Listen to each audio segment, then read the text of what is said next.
नमस्कार। स्वागत है आप सभी का डेटा स्ट्रक्चर की वीडियो सीरीज के 6वें वीडियो में। इस वीडियो में हम स्पार्स मैट्रिक्स के बारे में पढ़ेंगे। तो आइए स्टार्ट करते हैं। स्पार्स मैट्रिक्स, अब मैट्रिक्स तो आप समझते हैं रो और कॉलम से मिलकर बना होता है। स्पार्स मैट्रिक्स एक स्पेशल टाइप का मैट्रिक्स होता है जिसमें जीरोस की संख्या ज़्यादा होती है नॉन जीरो की तुलना में, है ना। मतलब ज्यादा जीरो होते हैं, नॉन जीरो कम होते हैं और जीरो ज्यादा होते हैं। पहले एक एग्जांपल देख लेते हैं। जैसे हमने मैट्रिक्स देखे, इसमें जीरो की संख्या गिनते हैं तो 1 2 3 4 5 5 हमारे जीरो है, है ना। और नॉन जीरो गिनते हैं, नॉन जीरो मतलब जो जीरो नहीं है, तो 1 2 3 4, तो नॉन जीरो हो गए 4। तो जीरो की संख्या जो है वो ज्यादा है ना, नॉन जीरो की तुलना में। इसलिए ये मैट्रिक्स जो है वह स्पार्स मैट्रिक्स कहलाएगा।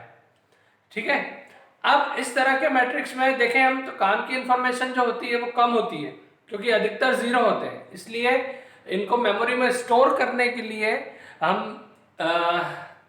अलग मेथड यूज करते हैं, क्योंकि अधिकतर अगर जीरो ही हो रहे हैं मतलब वो काम के वैल्यू नहीं है, तो जो काम की वैल्यू है केवल उन्हीं को स्टोर किया जाए ताकि मेमोरी को बचाया जा सके। ठीक है। दो तरह से हम मेमोरी को बचाने के लिए स्पार्स मैट्रिक्स का उपयोग कर सकते हैं, अरेज की सहायता से और लिंक लिस्ट की सहायता से। ठीक है। तो पहला मेथड देखते हैं हम अरेज की सहायता से। अरेज का उपयोग करके हम क्या करते हैं, हम 3 अरे अलग अलग बना देते हैं। ठीक है। 3 अरे इस तरह से जो केवल रो नंबर को स्टोर करेगी और कॉलम नंबर को स्टोर करेगी और वैल्यू को स्टोर करेगी। ठीक है।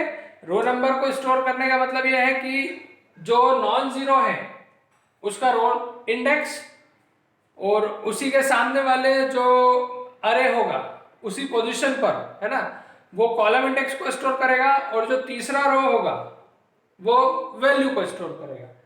जैसे हम मान लें इसकी बात करते हैं। ठीक है। इसमें पहला एलिमेंट है, इसकी रो कौन सी है, इसकी रो की बात करें तो इसको फर्स्ट रो बोलेंगे। फर्स्ट रो मतलब एक पीछे चलेगा, है ना। और कॉलम दूसरी मतलब कॉलम इंडेक्स क्या होगा 1। अभी जब अरे पढ़ा था तब हमने इंडेक्स देखा था कि रो का इंडेक्स या कॉलम का इंडेक्स एक पीछे चलता है। तो इसकी बात करें तो ये पहली रो में आ रहा है ना, तो इसका रो इंडेक्स होगा 0 और ये दूसरी कॉलम में आ रहा है इसलिए इसका कॉलम इंडेक्स होगा 1। तो 0 1, है ना। तो रो वाला तो कॉलम है, देखिए हमने 3 अरे बनाए, एक रो वाला अरे, एक कॉलम वाला अरे और एक वैल्यू वाला अरे। तो रो वाले में हमने लिख दिया 0, है ना, जो रो नंबर है। कॉलम वाले में लिख दिया 1, जो कॉलम नंबर है। और उसके सामने जो तीसरा अरे है उसमें हमने जो वैल्यू है वो स्टोर कर दी। ठीक है। इसी तरह से दूसरी वैल्यू है हमारी 2। ठीक है। अब 2 का इंडेक्स क्या होगा, ये पहली रो में है मतलब 0 और कॉलम कौन सी है, तीसरी मतलब उसका इंडेक्स क्या होगा 0 2, है ना। तो रो वाले में लिख दिया 0, कॉलम वाले में लिख दिया 2 और फिर जो वैल्यू है वो लिख दी हमने 2। तीसरा नॉन जीरो कौन है 3, इसका इंडेक्स क्या है, कौन सी रो में आ रहा है ये, सेकेंड रो में। सेकेंड रो मतलब रो इंडेक्स क्या हो गया 1। कौन सी कॉलम में आ रहा है, तीसरी कॉलम में आ रहा है। तीसरी कॉलम में मतलब उसका कॉलम इंडेक्स क्या हो गया 2। तो कुल मिलाकर उसका इंडेक्स हो गया 1 2, है ना। तो रो में 1, कॉलम में 2 और जो वैल्यू है वो स्टोर कर दिया हमने 3। अगला नॉन जीरो क्या है 1, इसका इंडेक्स क्या है, देखो ये तीसरी रो में आ रहा है। तीसरी रो मतलब उसका रो इंडेक्स हो गया 2 और पहली कॉलम में आ रहा है, पहली कॉलम में आ रहा है इसलिए कॉलम इंडेक्स क्या हो गया उसका 0। तो रो में 2, कॉलम में 0 और वैल्यू क्या है 1, सॉरी यहाँ वैल्यू क्या है इसकी 1 आएगा, है ना।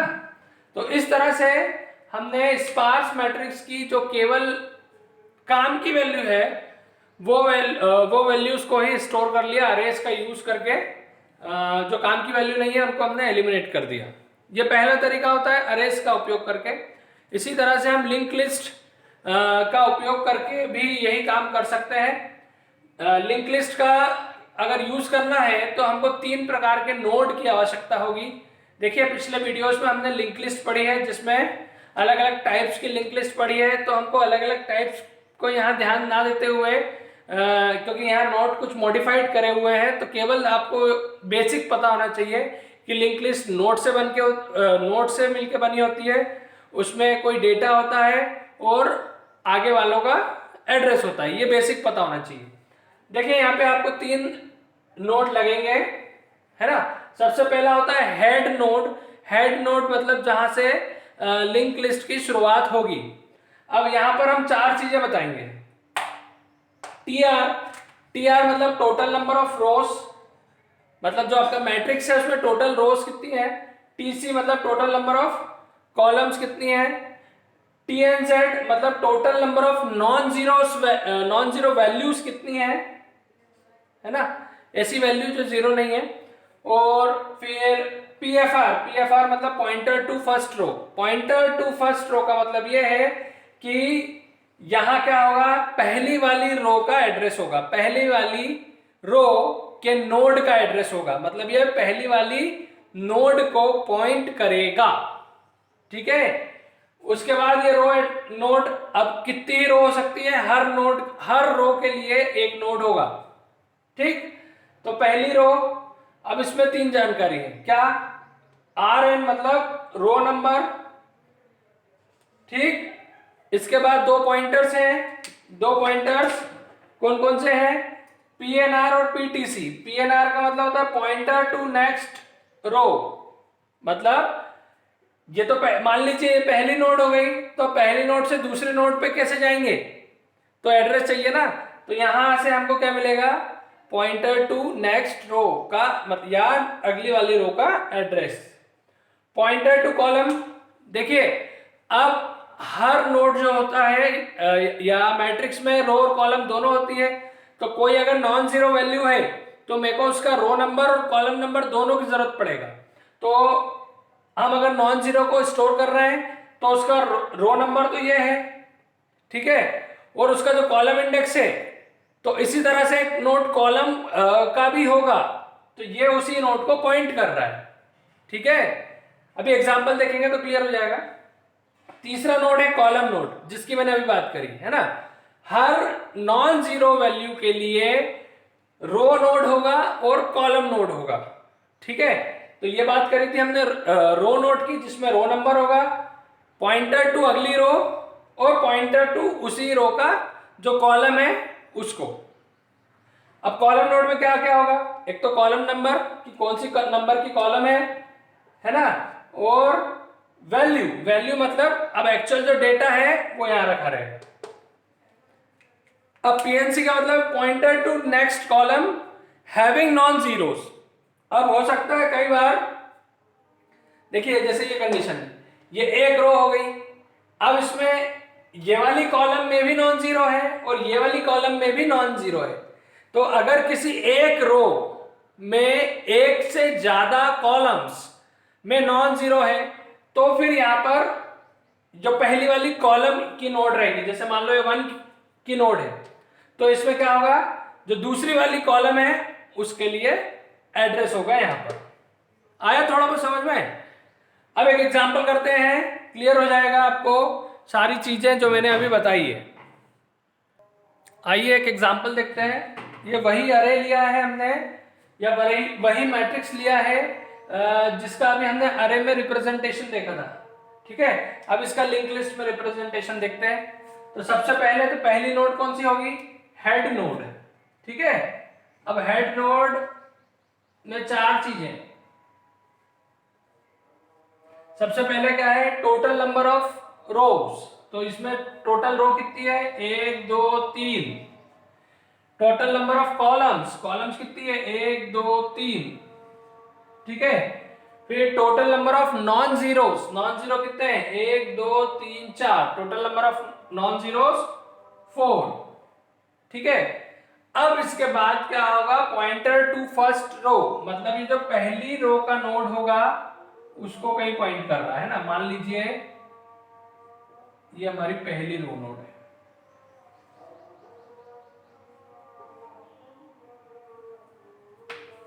ठीक।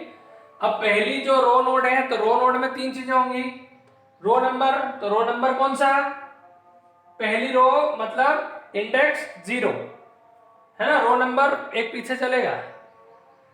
पॉइंटर टू नेक्स्ट रो, अब यहां क्या हो रहा है, अगली रो के लिए पॉइंटर हो रहा है। मान लीजिए अगली रो ये आ गई इतनी, ठीक है, तीन रो है अपने पास।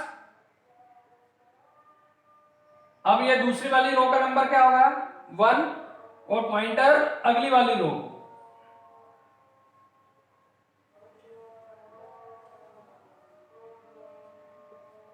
अब तीसरी वाली रो का इंडेक्स क्या होगा, 2। इधर कोई और रो है क्या, नहीं है, तो यहाँ पे फिर नल आ जाएगा, है ना, जो आखिरी होगा वो नल आ जाएगा। अब बचे ये तीसरे भाग, इनका देखते हैं। पहली वाली रो को देखो, ये तीसरा पार्ट क्या है, पॉइंटर टू कॉलम, तो यहां से हम क्या करेंगे, पहली वाली कॉलम में पॉइंटर लगाएंगे, पहली वाली कॉलम को पॉइंट करेगा ये। अब कॉलम नोड, कॉलम नोड में भी क्या होता है, तीन चीजें होती हैं। सबसे पहले कॉलम नंबर, है ना, तो कॉलम नंबर ये क्या है, दूसरा, मतलब इसका इंडेक्स क्या होगा, 1, है ना। ये दूसरी कॉलम है, नॉन जीरो एलिमेंट को हम स्टोर कर रहे हैं। अब इसकी वैल्यू क्या है, नॉन जीरो की, सॉरी नॉन जीरो एलिमेंट जो है उसकी वैल्यू क्या है, 1। और पॉइंटर टू नेक्स्ट कॉलम, मतलब और वैल्यू है क्या अभी, और कॉलम्स है क्या नॉन जीरो वाले इस रो में, इस रो के लिए और कॉलम्स है क्या जिसमें वैल्यू है अभी, तो ये उसको पॉइंट करेगा।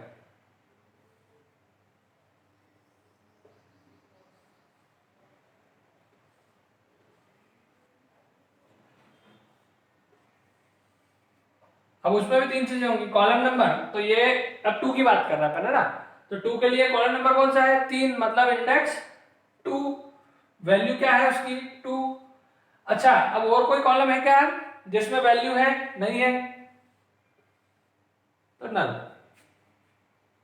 अब दूसरी वाली के लिए, दूसरी वाली के लिए देखो कितनी वैल्यू, एक सिंगल कॉलम में है ना, तो एक कॉलम बनेगा इसके लिए, एक कॉलम नोड, तीन भाग होंगे। अब देखो ये इसके लिए कॉलम नंबर कौन सा है, तीसरा, तीसरा मतलब इंडेक्स क्या होगा, 2, और वैल्यू क्या है उसकी 3। और कोई कॉलम है क्या इस रो में जिसमें वैल्यू है, नहीं है, ठीक है। फिर अगला, अगली वाली रो के लिए देखते हैं, तीसरी वाली के लिए, इसमें एक ही एलिमेंट है, ठीक, तो एक कॉलम नोड बनेगा। तो ये कॉलम नंबर कौन सा है, फर्स्ट, मतलब इंडेक्स 0, इसमें वैल्यू क्या है 1, इसके आगे और कोई कॉलम है क्या, नहीं, ठीक है, आया समझ में। अगर मान लीजिए यहाँ पे ये वैल्यू भी 0 होती है ना, तो इसका मतलब क्या है कि कोई भी कॉलम में नॉन जीरो वैल्यू नहीं है, तो फिर यहाँ पे नल आ जाता है।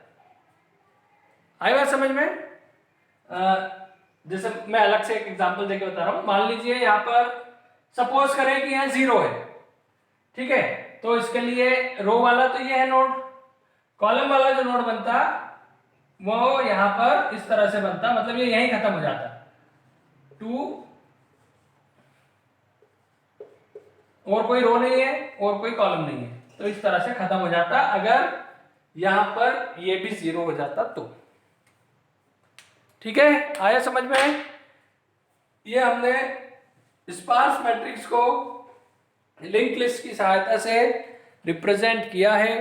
अब मैं आपको एक होमवर्क दे रहा हूं, एक मैट्रिक्स दे रहा हूं, उस मैट्रिक्स का मेरे को अरे रिप्रेजेंटेशन और लिंक लिस्ट रिप्रेजेंटेशन दोनों आप करके बताओगे। ये आपको एक स्पार्स मैट्रिक्स दिख रहा है सामने, है ना, इसका आपको लिंक लिस्ट में रिप्रेजेंटेशन और अरे में रिप्रेजेंटेशन करके बताना है मेरे को, ठीक है। एक या दो स्टूडेंट हैं जो मेरे बताए हुए होमवर्क को करते हैं, बाकी नहीं करते, तो ठीक है, जो एक या दो कर रहे हैं वही करके बताएं, है ना। आपको अगर वीडियो पसंद आया तो लाइक कर देना, और अगर कोई डाउट है तो कमेंट करके पूछ लेना, ठीक है। नमस्कार।